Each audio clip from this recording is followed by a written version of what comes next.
इथे सुशीलेला माहित आहे वृंदावनामध्ये नव्हे नव्हे द्वारकेला नव्हे नव्हे मथुरेला माझा गोपाल कृष्ण आहे, द्वारकेचा राजा आहे आणि तो राजा यांचा मित्र आहे, सखा आहे, म्हणून पाठवते. पण विचार करत पोरबंदरला पोचल्यानंतर द्वारपालांनी त्यांना पाहिलं, नम्र झाले. नम्र झाल्याबरोबर आत प्रवेश घेतला. जेव्हा समजलं तेव्हा कृष्ण भगवंत धावत सुटले, आलिंगन दिलं आणि आलिंगन दिल्यानंतर सिंहासनावर स्वतःच्या सिंहासनाला सख्याला बसवलं. सिंहासनावर बसल्यानंतर पाय धुण्यात आले. त्याचा पायाचं तीर्थ कमल तीर्थ चरण कमल तीर्थ स्वतः प्यायला लागले. देवाचा देव पितो आहे का हो? आणि अंगावरचे दाग दागिने घालायला लागले. का घालतो? तेव्हा रुक्मिणीने हा प्रश्न केला, देवा एवढी कशी काय कृपा तुम्ही करून राहिले? पोहे नेले होते त्यावे पहिल्या पोह्याच्या मुठीमध्ये सर्व काही अर्पण करून दिलं. सर्व सर्व आता सर्वस्व अर्पण करायचं राहिलं होतं. तसाच महालक्ष्मी रुक्मिणीने हात धरला. अरे तुम्ही याच्या स्वाधीन व्हाल तर माझं कसं होईल? माझ्याकडे कोण पाहिजे? पण हात पकडला. हात पकडल्यानंतर एवढं तुम्ही कसे काय देऊन राहिले? या सुदामजीनं असं तुमच्यासाठी काय केलं? तेव्हा उत्तर देतात गोपाल कृष्ण, अगं ज्या सिंहासनावर तू बसतेस ना, ज्या सुवर्णाच्या ताटामध्ये खातेस ना, नव्हे तुझ्या अंगावर एवढं जडजडीत जे लुगडं आहे, पितांबर आहे, ते कोणाच्या नावाचं आहे? अरे जे अलंकार तुझ्या छातीवर तुझ्या गळ्यामध्ये दिसतायत ना, ते माझ्या सुदामजीची कृपा आहे. त्यांच्यामुळे तू घालते, माझ्यामुळे नाही. नाही नाही नाही नाही नाही. जेव्हा मी सांदीपनीच्या आश्रमामध्ये शिकायला होतो तेव्हा गुरु आईनं मला चिनी दिले होते, आमचे बाळ दमतील लाकडं तोडता तोडता या भावनेतून. तेवढ्यात काय झालं, एक ऋषी आले, त्यांचं नाव दुर्वासा आहे. दुर्वासा ऋषी आले, भिक्षाम देई मात्याचा आवाज दिला. आवाज दिल्यानंतर गुरु आई दारावर आल्या. दारावर आल्यानंतर पाहिलं, दुर्वासा मुनी मला काहीतरी द्या, माझ्या पात्रामध्ये टाका. दोष लागतो, दरिद्रता देवता घरी येते. एखादा महाराज येऊ की एखादा फकीर येऊ का कोणी ना कोणी आलं तर त्याला दान दिलं पाहिजे. इथं गाडगे बाबाची दशसूत्री ध्यानात ठेवा. मुकेलेल्याला अन्न द्या, तहानलेल्याला पाणी द्या, निराधाराला आश्रय द्या. गाडगे बाबा म्हणजे साधू सुधी व्यक्तिमत्व आहे का? 5 संतांचं चरित्र, समग्र चरित्र सांगून राहिलो. हाती तुटलेला बासा, हा गाडगे बाबा. भरत महाराज रेड्यांचं भजन आहे, त्यांनी लिहिलेलं आहे. जेव्हा आम्ही अमरावतीला कथेला होतो, मोठी कथा झाली माझी 1 वर्षाच्या आधी, इथे मी हे भजन म्हटलं होतं. ते म्हणजे महाराज आम्हीच लिहिलेलं आहे हे भजन, तुमच्या कसं काय पाठ? म्हणजे येतो भगवंताची कृपा, कसं काय पाठ? गाडगे बाबाची आहे का कहाणी,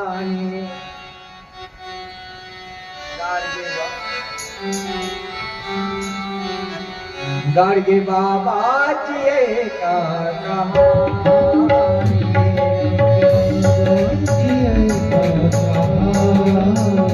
होईल अंगात हो पाणी माने, अश्रू येतील तुमच्या नयनी. गाडगे बाबाची आहे का कहाणी, गाडगे बाबाची आहे का कहाणी.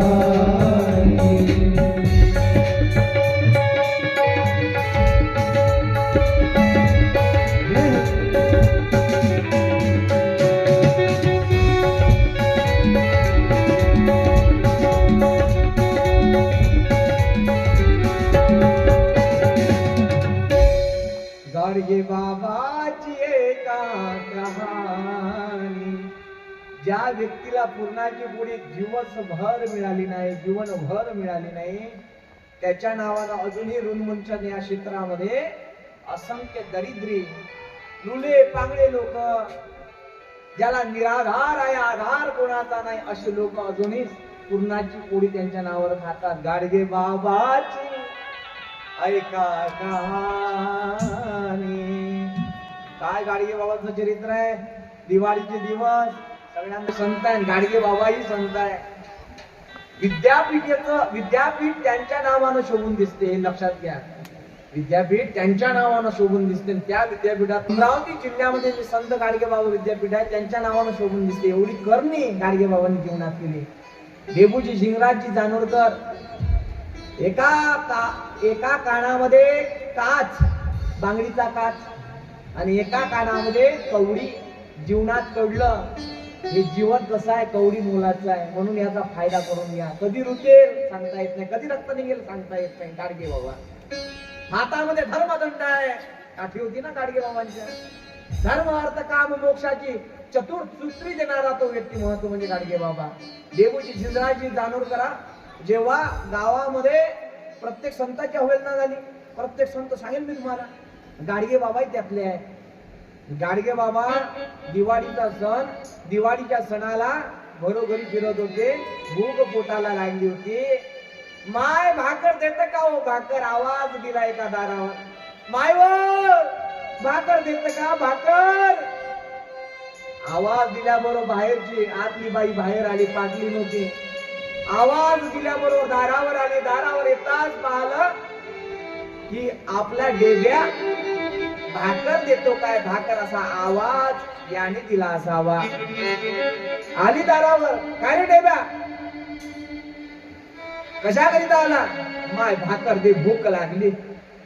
गाडगे बाबाची आहे का कहाणी. थोडक्यात भाकर दे, माय भाकर. कशी भाकर देणार नाही तुले, मग सोमत ठेवलेले लाकडं फोडून दे.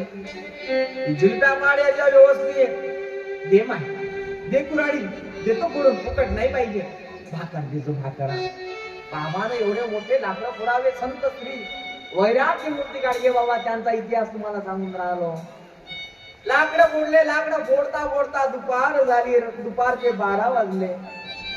बाबा पाणी नाही ना अन्नाचा कण बाबाच्या पोटात नाही.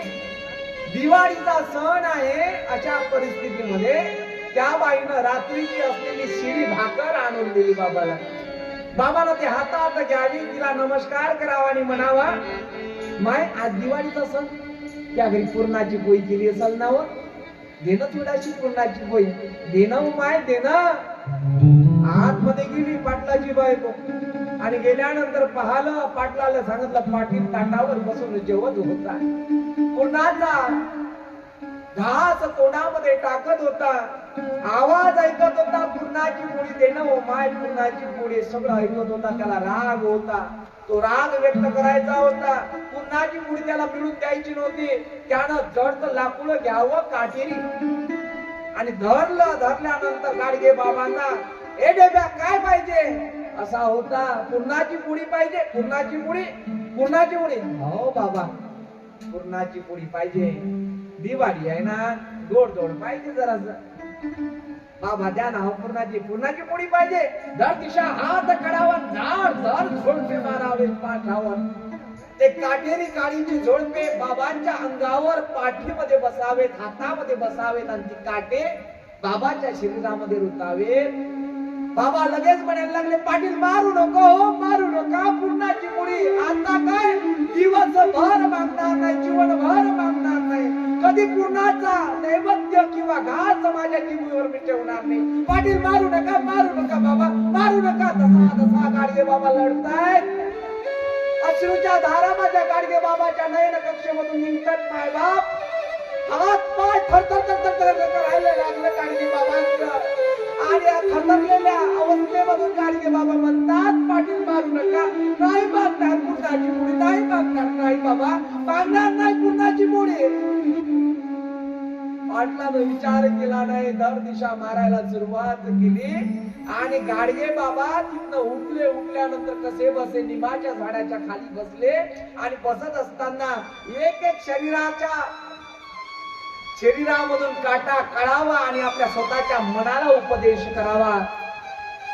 खाशील पूर्णाची पोळी हे म्हणा, काशील पूर्णाची मुडी, काशील पूर्णाची मुडी, एक एक उपदेश करावा. त्या दिवसाला गाडगे बाबांना स्वतः शपथ घ्यावी, मी माझ्या जीवीवर पूर्णाची मुडीचा घास ठेवणार नाही, पण जे निराधार आहे माझ्यासारखे त्यांना खाऊ घातल्याशिवाय माझ्या मनाला चैन मिळणार नाही. असे असणारे समर्थ गुरु गाडगे बाबा आहेत. नाही गाडगे बाबा म्हणजे संत आहेत. सुदामजी महाराजांच्या चरित्रामध्ये, ज्या सुदामानं चरित्रामध्ये वाङ्मय करत असताना त्याग केला माझ्या गोपाल कृष्णाकरिता, दुर्वासा मुनीने श्राप द्यावा, आतमध्ये चणे असून सुद्धा तू मला देत नाही, म्हणून जे चणे जो खाईल तो दरिद्री होईल, विश्व दारिद्र्य त्याच्या घरामध्ये नांदेल. हे शब्द सुदामजी महाराज झाडाच्या पाठीमागे लपून ऐकत होते. खरा सुदामा जो सख्यासाठी त्याग करतो त्याचं नाव सुदामा. या ज्ञानोबा तुकोबांनी त्याग केला आपल्यासाठी. अरे भिक्षा मागायला गेले ज्ञानोबा रे, ज्ञानोबा रे भिक्षा मागायला जातात, माय बाप भिक्षा देत नाही हो.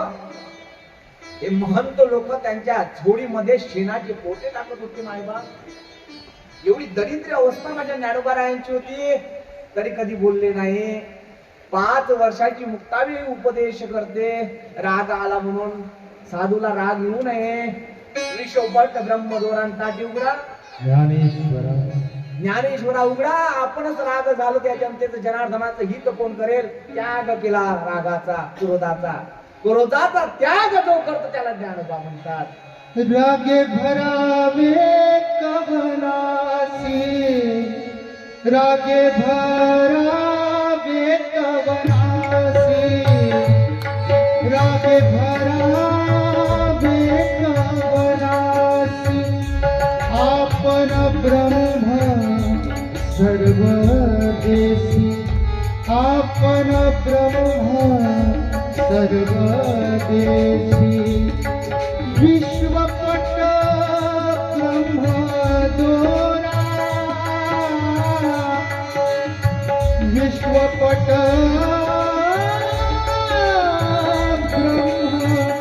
ब्रह्मदोरा. ताटे उघडा ज्ञानेश्वरा, ताटे उघडा ज्ञानेश्वरा. रागे भरावे कवनासी, आपण ब्रह्म सर्वदेशी. मजवरी दया करा, ताटी उघडा ज्ञानेश्वरा.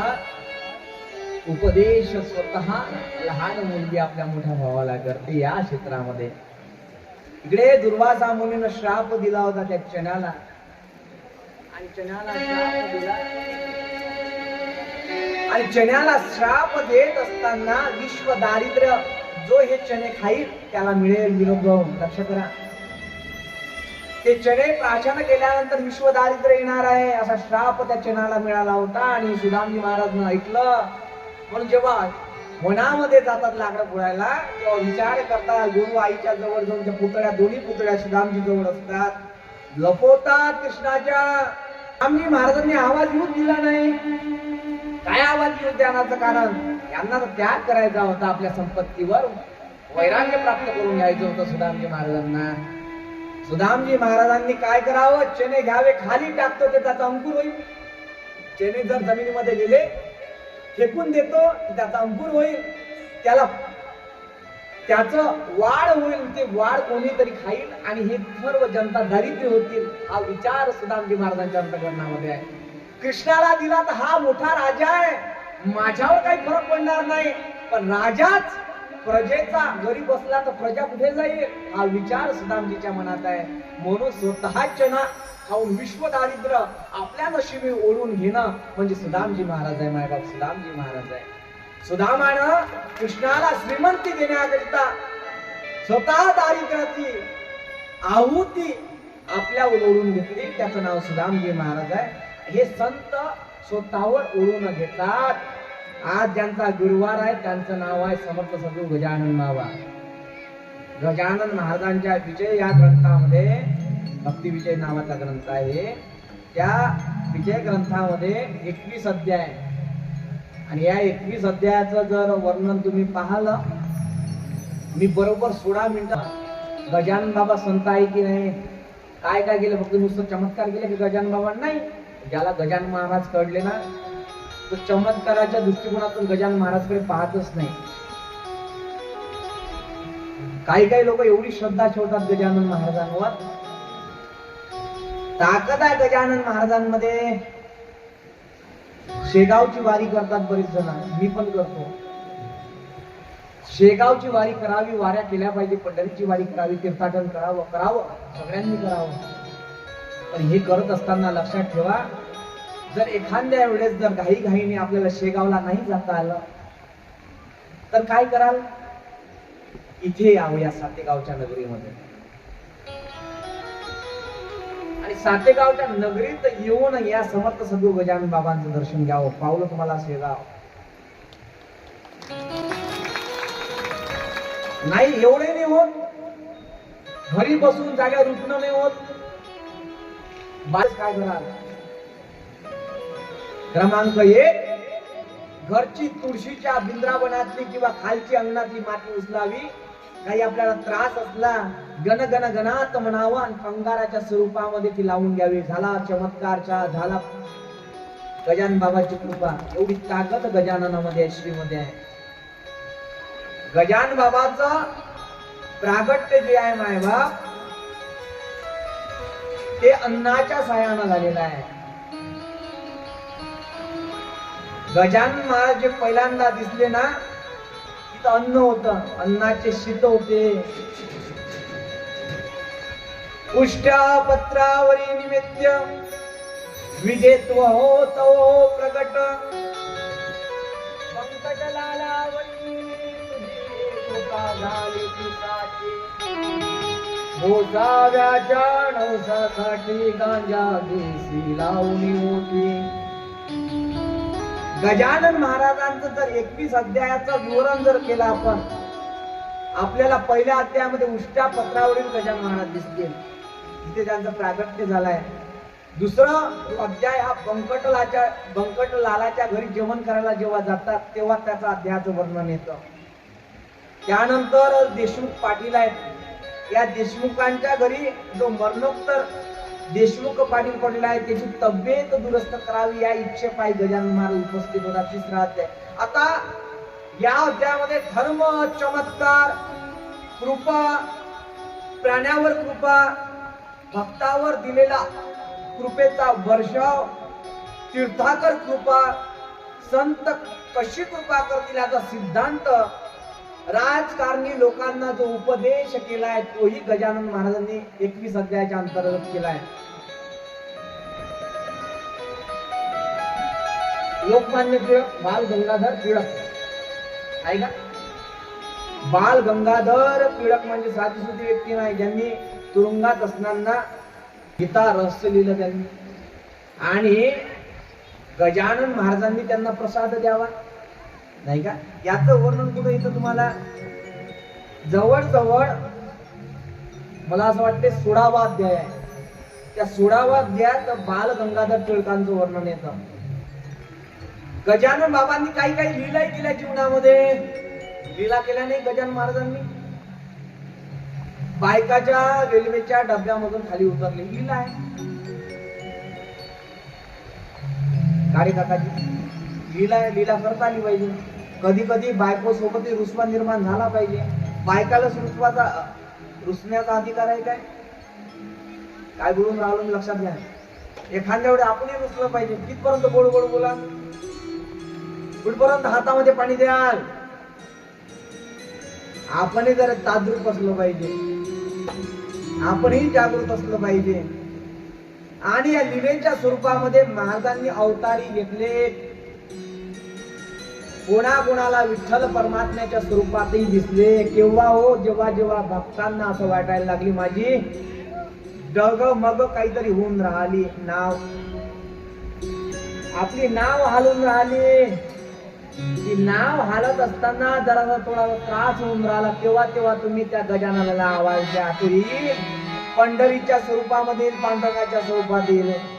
हे जगा माग डोले माझे डगमग डोले माझी पाण्यावरी नावरे पंढरीच्या पांडुरंगा बिगी बिगी धावरे पंढरीच्या पांडुरंगा बिगी बिगी धावरे डगमग डोले माझी डगमग डोले माझी पाण्यावरी नावरे पंढरीच्या पांडुरंगा बिगी बिगी धावरे पंढरीच्या पांडुरंगा बिगी बिगी धावरे.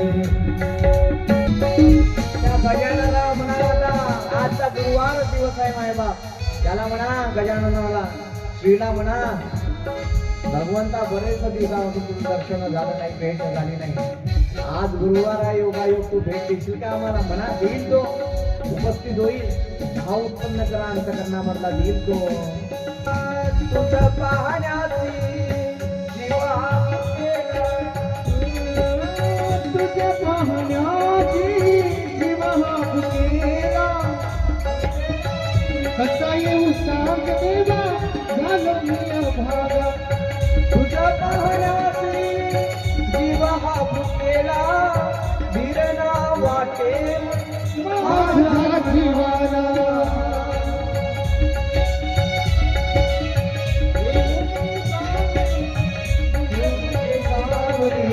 पंढरीच्या पांडुरंगा बिगी धावरे पंढरीच्या पांडुरंगा बिगी धावरे पांडुरंगा बिगी धावरे. संतांना ओळखण्याकरिता आपल्याकडे दृष्टी असायला पाहिजे तुझ पाहण्यासी देवा जीव हा भुकेला तुझ पाहण्यासी देवा जीव हा भुकेला धीरणा वाटे माझ्या मनाला येऊ मी कसा देवा सांग तुझे गावरे पंढरीच्या पांडुरंगा बिगी बिगी धावरे. त्याला आवाज द्यावा लागेल येईल तो पाहण्याकरिता दृष्टी निर्माण व्हावी लागेल डोळ्याची कभनी अंगी वागिते आपण तुका म्हणे अंगी अंगी वागिते आपण अंगी अंगी वागिते आपण तुका म्हणे अंगी अंगी वागिते आपण.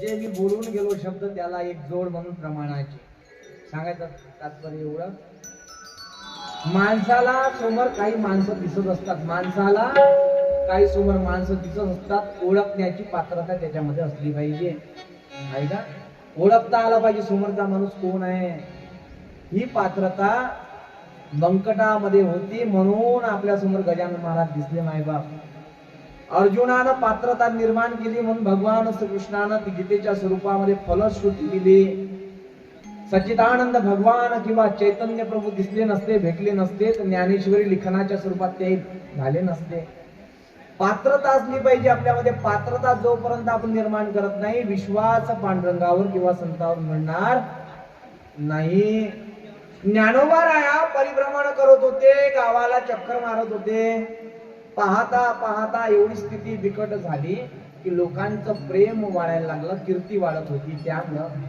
चमत्कार घडत होते रेड्याच्या मुखातून वेद बोलवले होते जड भिंती चालवली होती हा पराक्रम ऐकला होता पण प्रत्येकाला असं वाटत होतं की ज्ञानोबा माझ्या घरी आले पाहिजे माझ्या घरी आले पाहिजे माझ्या घरी आले पाहिजे म्हणून 5-6 वर्षाचा मुलगा धावत धावत ज्ञानोबाकडे जातो आणि तुम्ही माझ्या घरी या, आमंत्रित करतो, निमंत्रण देतो. निमंत्रण केल्यावर ज्ञानोबा राय त्याच्या घरी जातात. आई स्वयंपाक करते. स्वयंपाकाला करत असताना आईला माहिती होतं की माझा मुलगा मी गौऱ्या आणण्याकरिता, वेचून आणण्याकरिता पाठवलेला आहे. आणि पाठवल्या असता क्षणी त्याला पाठवत असताना जो वेचत होता गौऱ्या, त्या गौऱ्या वेचत असताना त्याला सर्पाचा दंश झालेला आहे आणि तो धारातीर्थी पडलेला आहे. त्या स्थितीमध्ये संतांना माहिती न करता ती स्वयंपाक बनवते आणि ज्ञानोबा रायांच्या समोर ताट वाढते. ताट वाढल्यानंतर ज्ञानोबांनी त्या आईचे डोळे पाहावे आणि केविलवाणे भावनेतून ज्ञानोबांनी म्हणावं, ज्याने आम्हाला इथं आमंत्रित केलाय तो कुठे आहे? तो 6 वर्षाचा मुलगा कुठे आहे? ज्यानं आम्हाला बोलावलं होतं जेवण करायसाठी त्याला बोलवा. आई संतांना दुःख लागू नये याकरिता स्वतःच्या मुलाचं दुःख आपल्या अंतःकरणामध्ये पचवते आहे, मनात पचवते. आणि पचवल्यानंतर म्हणते तो खेळायला गेला. खेळायला कसं काय? आवाज द्या त्याला. अट्टहास केल्यानंतर ज्ञानोबा रायांच्या समोर सत्यता प्रकट होते. सत्यता अशी मांडते की माऊली, मी त्याला गौऱ्या वेचून आणण्याकरिता सांगितलं होतं आणि सांगत असताना तो वेचत असताना त्याला सर्पाचा दंश झाला आणि त्याला सर्पाचा दंश झाल्यानंतर तो जाग्यावरच धारातीर्थी. ज्ञानोबा रायांचं माऊलीचं अंतःकरण भरून येते. त्या स्थळावर घेऊन जायला सांगतात. स्थळावर घेऊन गेल्यानंतर ज्ञानोबा राया त्या मुलाकडे पाहतात. पाहत असताना एक नयन होते, नजर होते, मायबाप मुलगा पडलेला आहे. पण ज्ञानोबांच्या वाणीमध्ये एवढा पावर आहे, ज्यांच्यावर कृपा करायची आहे त्यांच्यावर व्यवस्थित संत कृपा करत असतात. पण पात्रता मनात पाहिजे. त्या मुलाची पात्रता होती की संत माझ्या घरामध्ये आले पाहिजे, त्यांची सेवा माझ्याकडनं घडली पाहिजे. हा भाव त्या मुलाच्या अंतःकरणामध्ये होता. ज्ञानोबांनी ज्याप्रमाणे पहिली हाक द्यावी, दुसरी हाक द्यावी, तिसऱ्या हाकेला तो मुलगा उठून बसावा, एवढा चमत्कार म्हणजे माझ्या ज्ञानोबा रायांचा आहे. हो, ज्ञानोबा राय म्हणजे साधीसुधी व्यक्ती आहे का? मायबाप संत आहे, ज्याच्या एका हाकेला मेलेला माणूसही जिवंत होऊ शकते. नव्हे नुसतं आशीर्वादानं सच्चिदानंद भगवंत, सच्चिदानंद लेखू झाला, ज्ञानेश्वरी नेण्याकरिता जागृत मेल्यानंतरही जिवंत करू होऊ शकतात. ते संत म्हणजे ज्ञानोबा राय मायबाप. शेगावीचा राणा संत गजानन महाराज आपल्यावर कृपा करण्याकरिता आले होते नगरीमध्ये. आणि तुमचं तर ग्रामदैवत आहे मायबाप, नाही का? त्यांनी तुमच्यावर कृपा करावी ही भावना माझ्या अंतःकरणामध्ये आहे. तुमची झोळी भरून द्यावी, तुमची झोळी भरावी,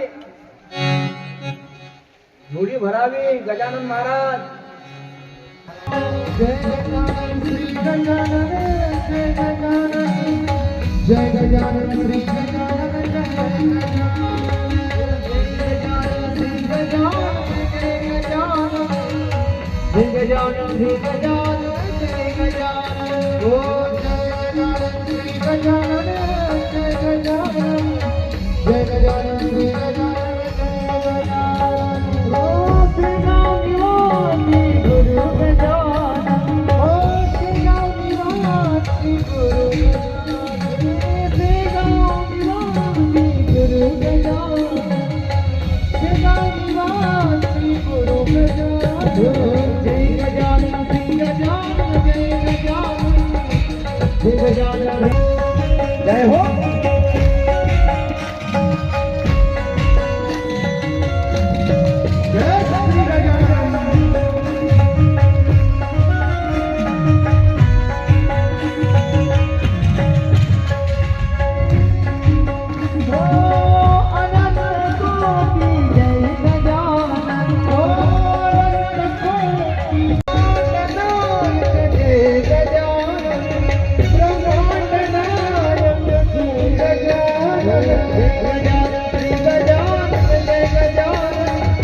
गजानन श्री गजानन, जय गजानन, ओ जय गजानन श्री गजानन, जय गजानन, ओ प्रतिपालक जय गजानन भक्त प्रतिपालक जय गजानन भक्त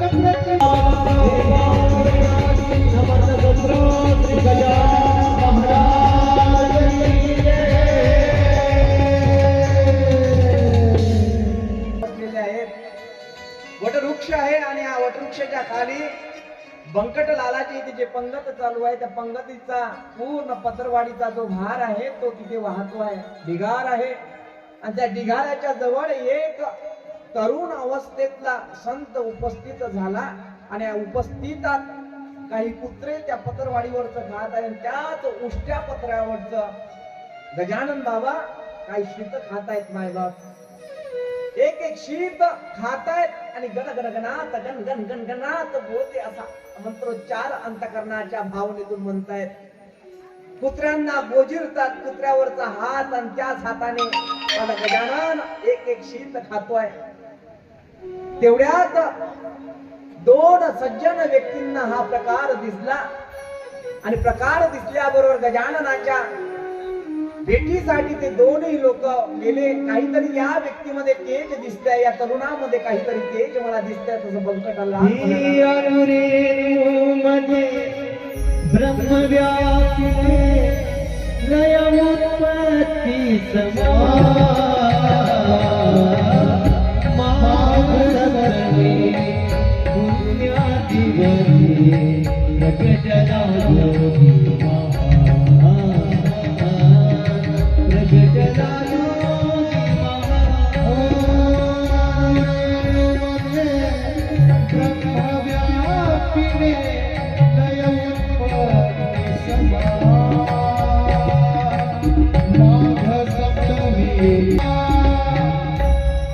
गजानन महाराजांनी शीत एक एक उचलावे परिचित कोणासोबत नाहीये. आजूबाजूला कुत्र्यांचा समूह आणि समूहांमध्ये गजानन बाबा एक एक शीत उचलतात आणि खातात. तेव्हा बंकटालाही असा प्रकार दिसतो. तेव्हा एवढं मोठं चांगलं तेज पाहून बंकट लाल हात जोडतो आणि म्हणतो, बाबा आपण कोण आहात? आपण जर जेवण मागितलं असतं तर कोणीही सहज तुम्हाला दिलं असतं बाबा. असं उष्ट अन्न खाऊ नये. गजानन बाबांनी गणात गण गण गण गणात बोते म्हणत बाबांनी त्या बंकटाला उपदेश करावा. उष्ट्याची चेष्टा करतो? तुझं शरीर नाही का रे उष्ट? माईच्या पोटात होता, त्या पोटात राहून उष्ट खाल्लाच आणि उष्टाची चेष्टा करतोय. अरे त्या उष्टावर जगला, त्या उष्टावर मरणार आहे आणि उष्ट उष्ट म्हणतो. गण गण गणात गण गण गण गण गण गणात बोलते बोलते बोलते बोलते. एवढा उपदेश बंकटाने ऐकावा आणि घरामध्ये प्रवेश करावा आणि त्या प्रवेशामधून चांगल्या प्रकारचं नैवेद्याचं ताट आणावं. ताट आणला आणि बाबांच्या समोर प्राचारित केलं. बाबांनी स्मित हास्य द्यावं मायबाप. बाबांचा एक मंत्र होता, गण गण गणात घोटंग घोटंग गणात बोते. गण गण गणात गणात गणात बोते बोते बोते चालू होतं. नामस्मरण चालू होतं. बंकटलालांनी म्हणाला, बाबा आपल्यासाठी जेवण आणलंय, पोटभर खा बाबा, पोटभर खा. ताटामध्ये भाजी आहे, भात आहे आणि पोळी आहे मायबाप. बाबा म्हणतात, जेवण आणलंय? छान छान व्यवस्थित जेवण आणलंय माझ्यासाठी? बर बर. बाबांना ताट घ्यावं आणि त्या ताटामध्ये बनावं. पहा यांना वेगळं करून कसं काय चालेल? त्यांना वेगळं न करता एकत्र करावं लागेल. कारण प्रेमाची भाजी, मायेचा भात आणि सुखाची पोळी वेगळं करून चालणार नाही. यांना एकत्रित करून सर्व काला करावा आणि बाबांनी तो खावा मायबाप. बाबा खातही खात म्हणत होते, गण गण गणात गणात बोलते. असा प्रसंग येताना बाबांनी सहज खावा आणि ते उष्ट टाकून निघून जावं. इथंच बस. बाबाचं तेज पुंज लोकांना भारावत होत. बाबांनी असंख्य चमत्कार आपल्या जीवनामध्ये केले. बंकटाच्या घरी जेवणही केलं. जानराव देशमुखांची तब्येतही व्यवस्थित केली. मायबाप, एक कुष्ठरोगाला कुष्ठरोग जडलेला होता. त्या कुष्ठरोगातून मुक्तता करण्याकरिता बाबानं त्याच्यावर थुंकी दिली. त्या थुंकीचा प्रभाव मलमाच्या स्वरूपात करण्यात आला आणि त्या मलमाच्या स्वरूपात करल्यानंतर त्याचा कुष्ठरोग बरा झाला. असे असणारे समर्थ सद्गुरू गजानन बाबा मंत्र दिला. गणात गण गण गणात बोलते. बाबा मी असंख्य लोकांवर कृपा केली. मायबाप, प्राण्यावर कृपा केली, कावड्यावर कृपा केली, गायीवर कृपा केली, घोड्यावर कृपा केली. बाबा ही कृपा करत असताना बाबांनी असंख्य रूपामध्ये अवतारही घेतले आहे का. ते अवतार घेत असताना गोसाव्याच्या भेटीकरिता स्वतः गोसावी बनून जाणारा संत म्हणजे गजानन महाराज आहे. विठ्ठलाचं दर्शन व्हावं, परमहंसाच्या स्वरूपामध्ये दर्शन देणार म्हणजे लक्ष्मी हरी. लक्ष्मी हरी पाटलांकरिता गोसाव्याच्या रूपामध्ये नव्हे तर परमहंसाच्या रूपामध्ये दर्शन दिलं गजानन बाबांनी. गजानन बाबा बायजेवर कृपा केली, बायजा माडीवर कृपा केली गजानन बाबांनी. या क्षेत्रावर मी गेलेलो आहे. बरं, या क्षेत्रावर मी गेलो आहे. बायजाबाईचं गाव म्हणजे मुंड गाव, जिथे गजानन महाराजांच्या अजूनही पादुका आहेत. आणि या मुंड गावला माझा कार्यक्रम झालेला आहे. माझ्यासाठी वैभवशाली गोष्ट आहे. मायबाप कमी वयामध्ये झालेला आहे. बायजाबाईच्या मंदिरामध्ये, मुंडगावच्या मंदिरामध्ये बायजाबाई माळी जेव्हा आपल्या सासरी येते आणि सासरामध्ये तिचा छळ होतो. बायजाबाईचा जो पती आहे तो नपुंसक आहे. मुलं बाळ होत नाही तिला. लोक बांज म्हणून आवाज देतात. सर्वांनी जिला हिरलं तिला पत्राला घेणारा म्हणजे माझा गजानन आहे. जशी नामदेवाची जनी तशी गजाननाची बायजा म्हणून घोषणा केली माझ्या गजानन बाबांनी. हे एक विश्वसनीय स्वरूप आहे मायबाप. अगं स्वतःच मूल तुला जन्माला घालता येत नाही, यात काय नवल झालं. तू जगाची माय होय आणि जनतेची सेवा कर, असं उपदेश बायजेला करतात गजानन बाबा मायबाप.